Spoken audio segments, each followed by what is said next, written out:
అందరికీ నమస్కారం. Welcome to untold history Telugu channel. కళ్ళు తాగినవాడు కైలాసమేగును, ఏమి తాగనివాడు ఎర్రిపువ్వు అని అరవింద్ కేజ్రీవాల్ గారు ఢిల్లీకి ముఖ్యమంత్రి అయిన తర్వాత గట్టిగా నమ్మి ఇంటింటికి మద్యపానం సప్లై అని చట్టం తెచ్చారు. ఆ చట్టంలో స్కామ్ చేసి ఇరుక్కుపోయి దొరికిపోయి అరెస్ట్ అయ్యి ఊచలు లెక్కించి ముఖ్యమంత్రి పదవి ఊడగొట్టుకున్నారు. ఇప్పుడు ఆయన ప్లేస్ని ఢిల్లీ భారతీయ జనతా పార్టీకి చెందిన రేఖా గుప్తా అను ఒక మహిళా ఎమ్మెల్యే లాగేసుకున్నారు. బీజేపీ నిర్ణయాలు చాలాసార్లు ఎవరికీ అంతు చిక్కకుండా ఉంటాయి. ఢిల్లీలో మొన్న జరిగిన ఎలక్షన్స్లో బీజేపీ గ్రాండ్ విక్టరీ కొట్టిన తర్వాత ఇదిగోండి ఈయన సీఎం అవుతారు, కాదు ఈయన అవుతారు అంటూ రకరకాల మీడియా రకరకాల క్యాండిడేట్స్ని గెస్ చేశాయి. కానీ బీజేపీ అందరికీ జలకిచ్చి రేఖా గుప్తా గారిని ఢిల్లీ పీఠం పైన కూర్చోబెట్టనుంది.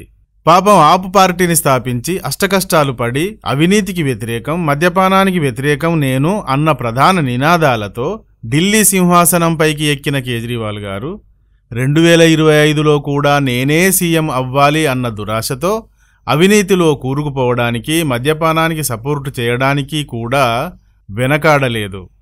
ఏమాత్రం వెనకాడలేదు. ఆదర్శాలు అన్నీ ఇప్పుడు నాకు ఒక ఈక ముక్క అని విసిరేసి నాకు ఢిల్లీ సీటే మోస్ట్ ఇంపార్టెంట్ అని తెగబడ్డారు, దిగిపోయారు.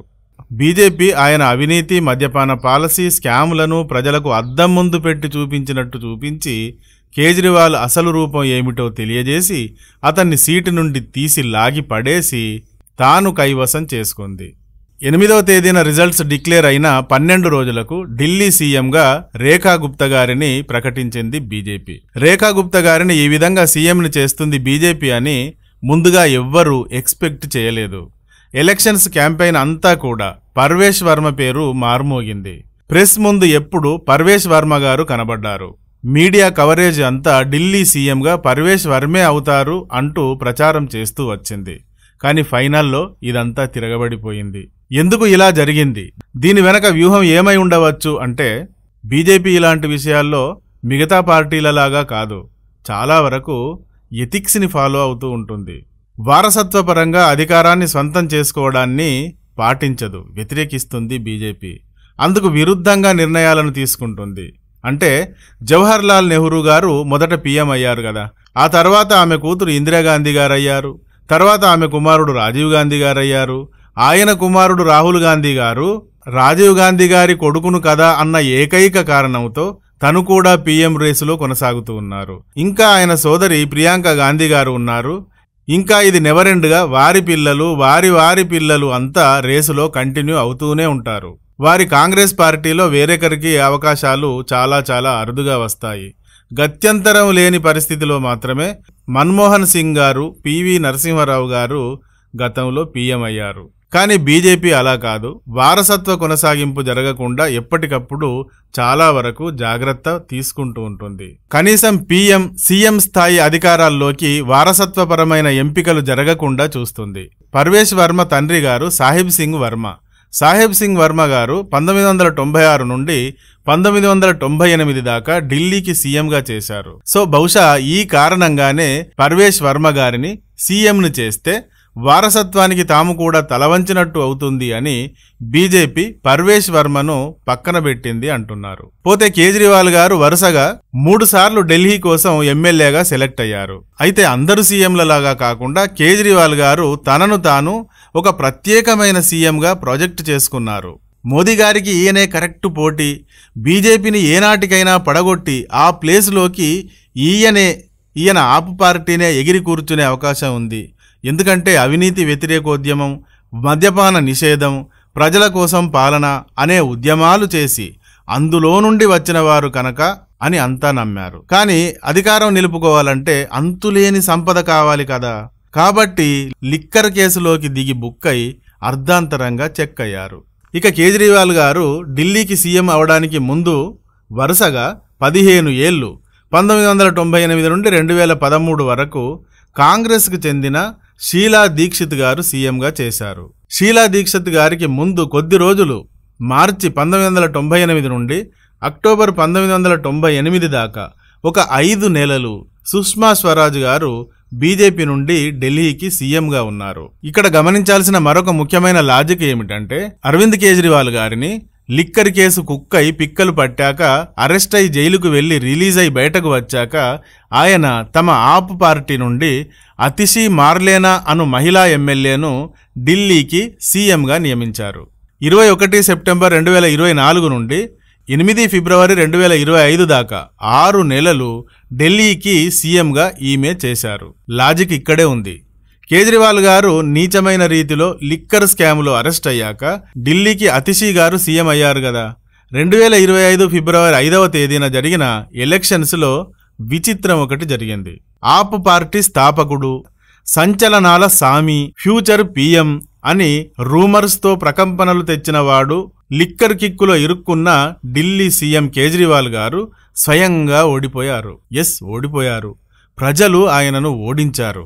మాయమాటలు అబద్ధాలు చెప్పావు, నేను అవినీతికి వ్యతిరేకమని ఊదరకొట్టి నువ్వే అందులో మునిగిపోయావు, మేము గుర్తించలేమనుకున్నావు అని ఆయన్ను 2025 ఎలక్షన్స్లో ఓడించారు. కానీ అతిషి మార్లేనా గారిని మాత్రం గెలిపించారు. ఇదే అసలు స్టంట్.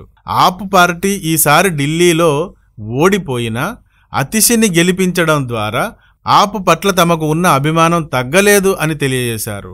ఢిల్లీలో బీజేపీకి ఎప్పటికైనా ఆప్ పార్టీ ప్రధాన పోటీదారుగా ఉంటుంది అని దీని ద్వారా చెప్పినట్టయింది. ఆప్ పార్టీపై మాకు వ్యతిరేకత పెద్దగా ఏమీ లేదు, కేజ్రీవాల్ గారి పైననే ఉంది, మాకు అతిషి మార్లేనా అయితే ఓకే అన్నారనే కదా అర్థం. సో బీజేపీ ఇప్పుడు ఏం చేసింది అంటే అతిషి పేరును ఢిల్లీ ప్రజలు పక్కన పెట్టే విధంగా తమ పార్టీ నుండి కూడా ఒక మహిళా ఎమ్మెల్యే రేఖా గుప్తా గారిని సీఎంగా ఎంపిక చేసింది. ఇకపై ఢిల్లీలో రేఖా గుప్తా గారి పేరే వినబడుతుంది. అతిషి పేరు అంతర్ధానం అవుతుంది. ఇలా వారసత్వానికి వ్యతిరేకంగాను ఆపుకు జలకిచ్చే విధంగానూ కూడా ఢిల్లీకి సీఎంగా రేఖా గుప్తా గారిని నియమించింది బీజేపీ. ప్రవేశ్ వర్మను బీజేపీ సీఎంని చేస్తుందేమో, ఇక బీజేపీని విమర్శలతో తాటా తీయొచ్చు అని వెయిట్ చేస్తూ ఉన్న ప్రత్యర్థులకు ఆ అవకాశాన్ని హులక్కి చేసింది. అయితే కేవలం అతిషి మార్లేనా పేరును ఢిల్లీలో మరిపించేందుకు వారసత్వానికి వ్యతిరేకంగా మాత్రమే రేఖా గుప్తా గారిని సీఎంగా చేశారు అనుకోకూడదు. రేఖా గుప్తా గారు బీజేపీలో చాలా కాలంగా పనిచేస్తున్నారు. బీజేపీలో ముఖ్యమైన పదవులు నిర్వహించారు. ఢిల్లీ యూనివర్సిటీ స్టూడెంట్ యూనియన్ అధ్యక్షురాలిగా ఉండి చురుగ్గా పనిచేశారు. మున్సిపల్ కార్పొరేషన్ కౌన్సిలర్గా కూడా ఆమె పనిచేసి ప్రజలలో మంచి పేరును తెచ్చుకున్నారు. 1992లో అఖిల భారత విద్యార్థి పరిషత్తులో మెంబర్ అయ్యారు. 2007లో నార్త్ పితంపురా నుండి కౌన్సిలర్గా ఎంపికైనప్పుడు లైబ్రరీలు, పార్కులు, ఈత కొలనులు మొదలైన వాటిని నిర్మించి ప్రజలకు సౌకర్యాలను పెంచే విధంగా కృషి చేశారు. 2012లో సౌత్ ఢిల్లీ మున్సిపల్ మేయర్గా పనిచేసినప్పుడు కూడా ప్రజల కొరకు మంచి కార్యక్రమాలు చేశారు.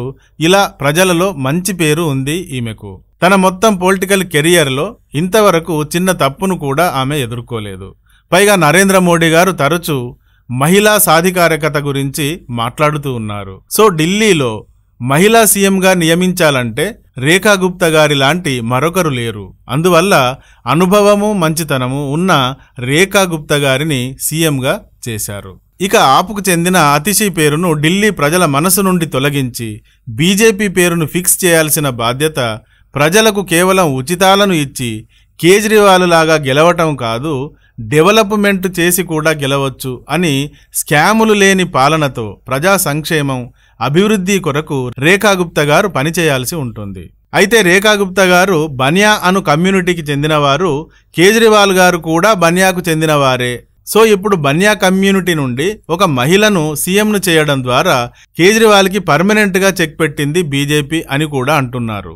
అయితే ఎంపీ, హర్యానా, ఒడిశా లాంటి కొన్ని రాష్ట్రాలలో సీనియర్లు, వారసులు అనుకున్న వారిని కాకుండా యంగ్స్టర్స్ని, కొత్త వారిని సీఎంలుగా చేసింది బీజేపీ. అలానే ఢిల్లీలో కూడా రేఖా గుప్తా గారిని చేసింది అని కూడా అంటున్నారు. ఎలా అయినా ఢిల్లీకైతే ప్రస్తుతం బీజేపీ నుండి రేఖా గుప్తా గారు సీఎంగా సెలెక్ట్ అయ్యారు. ఇక ఈ రోజే ఢిల్లీలోని రామ్లీలా మైదాన్లో ఉదయం 12:35 గంటలకు మరికొద్దిసేపట్లోనే ఆమె ప్రమాణ స్వీకారం చేయనున్నారు. ఈ వీడియో కానీ నచ్చితే ఒక లైక్ ఇవ్వండి. అలాగే ఇంతవరకు మా ఛానల్కి సబ్స్క్రైబ్ చేసుకోనట్టయితే వెంటనే సబ్స్క్రైబ్ చేసుకోండి. ఇలాంటి వీడియోల నోటిఫికేషన్స్ కొరకు బెల్ ఐకాన్ని కూడా క్లిక్ చేయండి. Thank you for watching.